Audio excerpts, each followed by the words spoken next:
Hello and welcome to the Royal Rumble quick review show here, right here on Hannibal TV and the two-man power trip of wrestling. I am, of course, JP John Posley, one-man power trip behind the two-man power trip. And just to start things off, of course, this is the 37th annual Royal Rumble, Tropicana Field in St. Petersburg, Florida. The attendance, 48,044, which was a Tropicana Field record. Loved the Hulk Hogan intro video. I know they played it before and they teased it on SmackDown. They played it on Twitter, X, whatever, on their social media on YouTube beforehand. But the Hulk Hogan intro video beforehand was pretty cool. And obviously, he has strong ties to the St. Petersburg, Clearwater area. Not only is the beach shop there, but obviously, he is from that area as well. Pat McAfee came out and was the special commentator, the surprise color commentator for the evening. Pat McAfee, got to be honest, did a horrible job tonight. I don't know if he just didn't do his homework or what was going on, but he added absolutely nothing to the show. And I thought that was kind of pointless. And obviously, he's a Vince guy, a Vince McMahon guy. So that's kind of interesting little caveat there as well. But the first matchup, only four matches on this card tonight. The Royal Rumble match, the Women's Royal Rumble match was up first. The surprise entrance, Naomi, of course, Trinity Fatu, Jordan Grace, Jade Cargill, and the returning Liv Morgan. R-Truth even did a comedy spot, was acting like he was supposed to be in that Rumble. Obviously, the wrong Rumble. Crowd kind of ate it up. They like that. The final four was Jade Cargill, Liv Morgan, Bailey, and Bianca Belair. The crowd was pretty much dead for the most part for this match, except for Jade Cargill. Oddly enough, she was by far the most over in the match. Bailey ends up winning and winning the Women's Royal Rumble. She lasted 1 hour, 3 minutes, and 3 seconds to get the win. Not sure if she'll go after Io Sky or Rhea Ripley. She said she's going after Rhea Ripley, but we'll see if there's a little change there, and she might go after Io Sky. The thing is, too, Jade Cargill, huge impression tonight, made herself into an even bigger star. And I'm surprised, but she definitely got the pop of the night as far as the women's match was concerned. Then next up, we have the WWE title fatal four-way match. Roman Reigns versus LA Knight versus AJ Styles versus Randy Orton for the WWE Universal Undisputed title, sponsored by Slim Jim. Was a lot of controversy going in that Slim Jim was out. They were obviously never really out, but they, I guess, claimed they were because of the Vince McMahon allegations, but they were obviously all the way in. If you could tell by the commercial, the people in the crowd wearing the Slim Jim stuff, the Slim Jim graphics everywhere. I don't think that they were ever out of sponsoring that show for a minute. Obviously, Roman Reigns ends up getting the win here after Solo Sikoa interferes. Roman Reigns pins AJ Styles and retains the title. Roman Reigns' title reign right now, 1,245 days. Pretty nice, long, lengthy title reign for Roman Reigns. They had Jelly Roll, a celebrity, rapper, musician, was in the crowd. They showed him. Just also to note that Nick Khan was also in the crowd as well. They didn't really show him or make it known that he's in the crowd. I know he's been in the crowd before, but just interesting that he was out there in the crowd. Next up, WWE United States title match. Logan Paul, who's the champion, versus Kevin Owens. Jeff, whoever Jeff may be, apparently he's on the Logan Paul podcast. He's in the Logan Paul universe. He came out and tried to interfere. Grayson Waller interfered. Austin Theory interfered. They gave him the brass knucks. What ends up happening is the referee catches Kevin Owens using the brass knuckles, and Logan Paul is the winner via disqualification. After the match, Owens gets a little bit of revenge and power bombs Logan Paul through the table.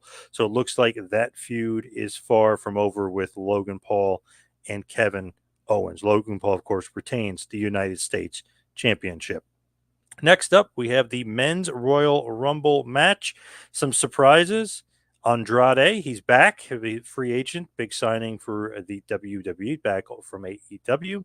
Hasn't been in WWE in about 3 years, so that's pretty good, I think, signing. Obviously, he's married to Charlotte Flair, so I'm sure that helped him get back to the WWE a little bit quicker. Omos made a surprise appearance. Pat McAfee was in the ring for about 30 seconds, made a little surprise entrance.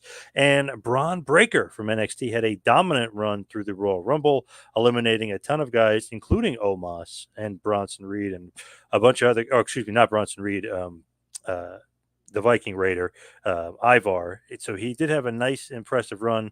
Eliminated Finn Balor as well. So nice run from Braun Breaker. Looked really good. Looked like a possible star. Hope they bring him up to the main roster. He got a nice little pop as well. The first two guys, just wanted to mention this, were Jimmy Uso and Jay Uso. Jay started number one and lasted 50 minutes and 50 seconds.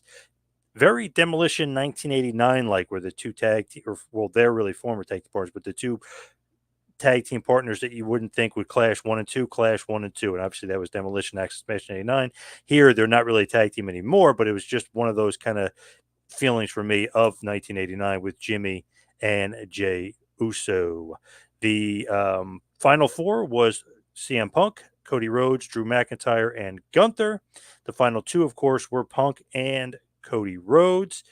Seth Rollins and Roman Reigns were in the skybox watching on. Greetings, Rizzy. Greetings. And of course, David is saying it's the most boring Rumble of all time.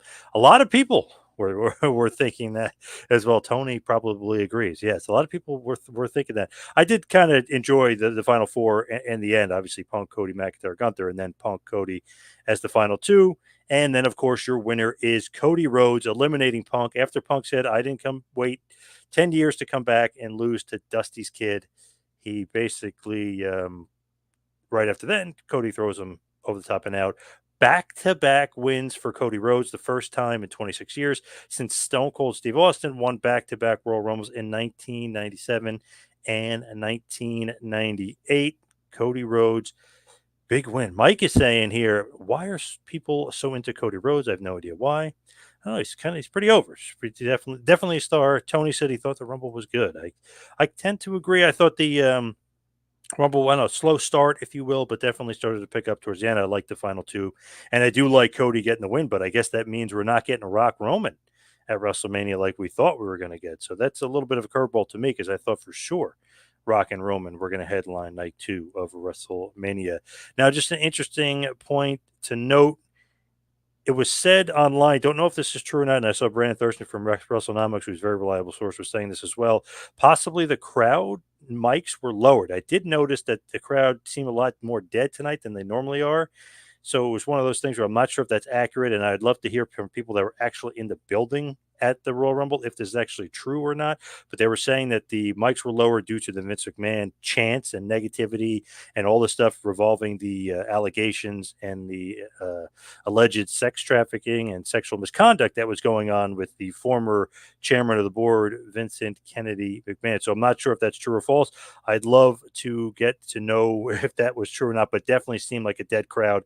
And if it was lowered mics, then they kind of killed what would have been great for the TV audience because it did seem a lot lower when you're actually watching it on Peacock for sure. Mike says Cody is just a theme song. I know the crowd does love that song. I love that song too. Love your podcast, JP. Thank you, Mike. Appreciate that, Mike. From is it X and Bits Royal Rumble 2024 board. A lot of people. I got a few text messages from a few people say they were not liking this Rumble. 4 matches in 4 hours. That's pretty remarkable in itself. It's just weird. Like basically every match was almost given an hour length. Of course, the 2 Rumbles were a little bit over an hour, but just felt like maybe too long for some of the matches. Definitely one of those things where I feel like if they could have had more matches and maybe sped through the Rumble a little bit, it felt like it was a little bit lagging at times, especially the Women's Rumble. I feel like when the crowd wasn't into it, they should just kind of sped it up and keep more of the women going and just make it a little bit quicker, maybe a minute instead of the 2 minutes or whatever it is. Just make it go a lot quicker. Tony said, I heard a lot of rumors of the allegations. Yes, the Vince McMahon stuff, very, very interesting. It just, to me, obviously, Brock Lesnar was not there and supposedly was supposed to be there. And people were saying that Pat McAfee ended up taking the spot that was going to be Brock's. Not sure if that's true or not. That remains to be seen. But I don't know. It's one of those things where it was an okay show, nothing great. Mike saying it pretty perfectly here. Wasn't a good show, just average, not terrible. Yeah, kind of in the Triple H era, as far as his pay-per-views, PLEs are concerned, premium live events, this might have been one of the lesser ones for me. It wasn't that great. Wasn't bad by any stretch. It just wasn't that great of a show. But let's wrap this bad boy up and hit the plugs. You can follow me on Twitter and Instagram at 2Man Power Trip. Check out Patreon, patreon.com/TMPT Empire for more. Thank you, everybody, for tuning in to this quick Royal Rumble review. Cody Rhodes and Bayley are going to WrestleMania. Have a good one, folks.